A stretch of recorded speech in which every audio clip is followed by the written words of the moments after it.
Assalamualaikum warahmatullahi wabarakatuh. Saya Yuliana Nugraha. Selamat datang di channel Admin Sekolah Multitalenta. Pada kesempatan kali ini, saya akan membahas mengenai tupoksi dari staf tata usaha bagian kesiswaan. Nah, sebelum lanjut ke video atau pembahasan, saya ingatkan jangan skip karena video ini berisi tentang informasi yang sangat padat mengenai tupoksi bagian kesiswaan. Baik, kita langsung saja ke pembahasan. Rincian tugas staf tata usaha administrasi kesiswaan. Yang pertama adalah menginventarisir pendaftaran siswa baru. Pada tahun ajaran baru, sekolah pasti akan menerima peserta didik baru dan di sana pasti akan dibentuk panitia PPDB yang di dalamnya panitia itu ada unsur guru, ada tata usaha, dan unsur-unsur lainnya. Nah, tugas dari staf tata usaha adalah ketika proses PPDB itu selesai, yaitu mengarsipkan berkas-berkas PPDB yang sudah diterima, seperti formulir pendaftaran, ijazah terakhir, fotokopi KTP, KK, dan lain sebagainya. Itu diarsipkan dan dipisahkan oleh bagian tata usaha kesiswaan. Nah, yang kedua, ini merupakan lanjutan dari menginventarisir berkas PPDB, yaitu menginput data penting dilakukan agar memudahkan merekap data siswa dan menyajikannya ke dalam bentuk laporan yang sistematis. Jadi setelah berkas itu dikumpulkan di bagian tata usaha kesiswaan, nah, tugas selanjutnya adalah menginput data-data tersebut agar datanya dapat disajikan dalam bentuk yang sistematis. Jadi kalau memerlukan data siswa itu kita dapat mudah menyajikannya.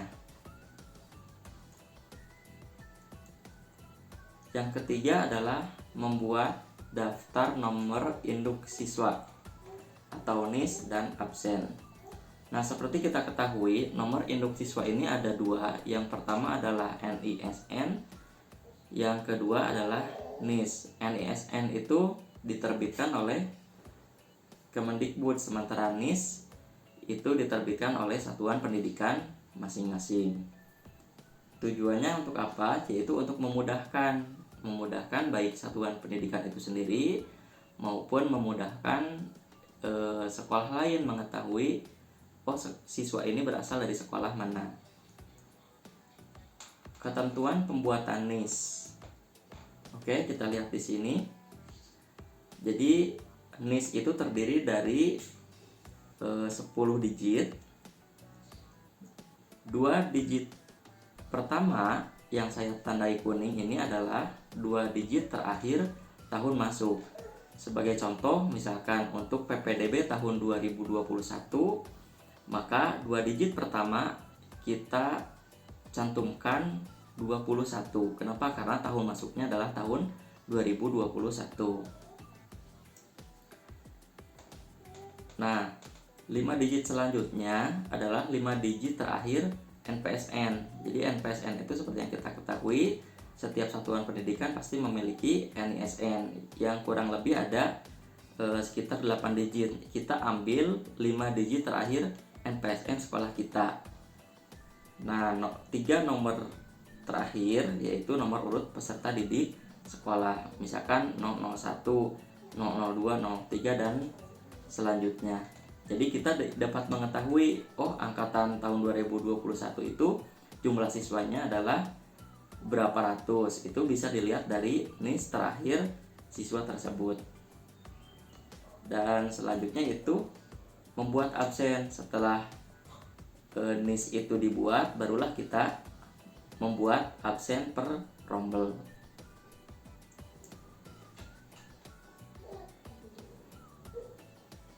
Nah, tentunya membuat absen itu harus berkoordinasi dengan bagian kesiswaan. Jadi dalam hal ini staf tata usaha hanya membantu saja. Yang keempat yaitu membuat rekapitulasi absen siswa. Tugas staf administrasi kesiswaan adalah merekap absen seluruh siswa Sedangkan tugas mengabsen ada pada wali kelas atau guru mapel atau guru piket atau seksi absensi setiap kelas. Nah ini jangan sampai tumpang tindih. Jadi staf tata usaha itu hanya membuat rekapannya saja, sementara yang melaksanakan pengabsenan adalah bisa guru, bisa wali kelas, bisa siswa itu sendiri. Kenapa? Karena staf tata usaha tidak bertatap muka langsung dengan siswa, tapi hanya membuat rekapan saja.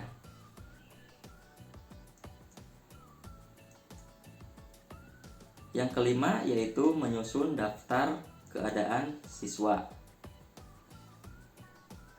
Nah, ini penting dilakukan agar sekolah dapat mengetahui jumlah siswa rombel ini ada berapa orang, jumlah siswa bulan ini ada berapa orang, ada berapa orang yang keluar, ada berapa orang yang masuk.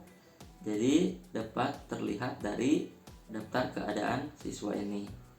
Dan ini dibuat berkala, bisa per bulan, bisa per triwulan, bisa per semester, tapi kalau saya sarankan keadaan siswa ini dibuat per bulan.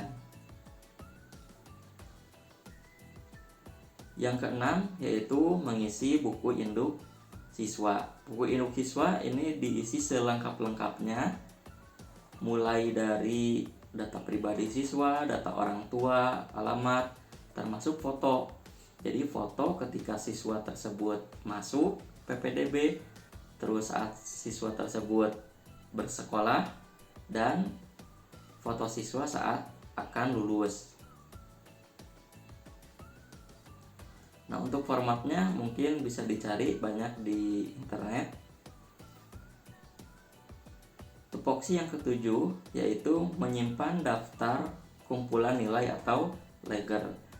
Tugas tata usaha hanya menyimpan saja dokumennya yang sudah jadi, karena urusan nilai itu ada pada guru dan menjadi tanggung jawab bagian kurikulum.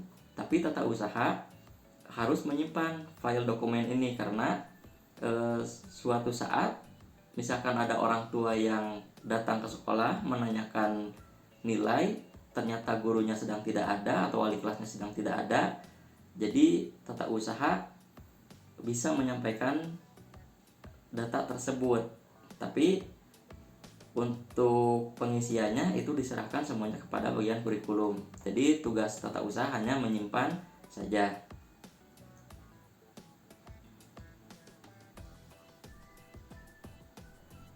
Yang kedelapan, mendokumentasikan mutasi siswa.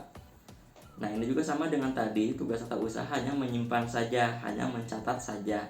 Mengenai teknis pelaksanaan dari A sampai Z-nya itu dilakukan oleh bagian kesiswaan, karena yang namanya mutasi siswa itu pasti bertahap ya, apalagi siswa keluar itu pasti ada tahapan-tahapannya, mulai dari orang tua yang mengajukan, masuk ke wali kelas, BPBK, kesiswaan, baru ACC kepala sekolah. Jadi tugas tata usaha hanya menyimpan dokumen-dokumennya saja. Untuk pelaksanaannya itu menjadi tugas atau bagian tanggung jawab kesiswaan.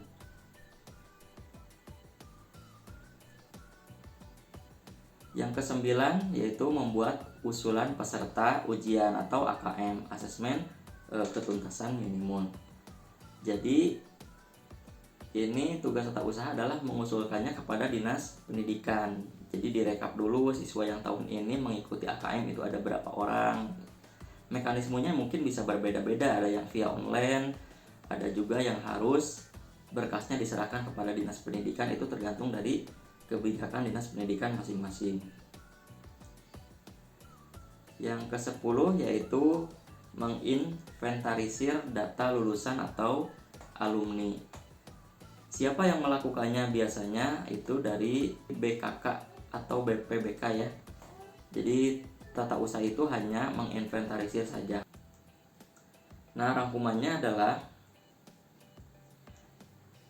tupoksi dari staf TU bagian kesiswaan adalah yang pertama menginventarisir pendaftaran siswa baru, yang kedua menginput biodata siswa secara lengkap, yang ketiga membuat daftar nomor induk siswa dan absen, membuat rekapitulasi absen siswa, menyusun daftar keadaan siswa, mengisi buku induk siswa, menyimpan daftar kumpulan nilai atau ledger.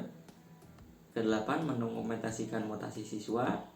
Ke-9, membuat usulan peserta ujian atau AKM. Yang ke-10, menginventarisir daftar lulusan.